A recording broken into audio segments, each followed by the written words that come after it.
அறுபடை வீடழகா அஷ்ட ஐஸ்வர்யம் தரும் முருகா அடியவர் குறை தீர்க்கும் வள்ளிமயில் சிவக்குமரா பக்தர்கள் மனக்கோவிலில் குடிகொண்ட சிரகிரி வேலவனே மலையேறி நின்ற முருகா சரணம் ஷண்முகா ஆனந்தம் நாளும் தழைத்திடவே வரம் தரும் வடிவேலனே வள்ளி குஞ்சரி மணவாளனே அண்ணாமலை மைந்தனே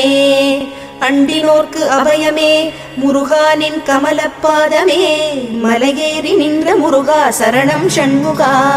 பாட்டின் பொருளானாய் பண்ணின் இசையானாய் ஆதிபழனிநாதனே காணும் கண்களில் காட்சி தந்த சிரகிரி வேலவனே அகம் குளிர தொழுது வந்தோம் சென்னிமலை ஆண்டவனே மலையேறி நின்ற முருகா சரணம் ஷண்முகா ஆனைமுக சோதரனே அழகனே சங்கத்தமிழ் முருகனே கூர்வேல் தாங்கி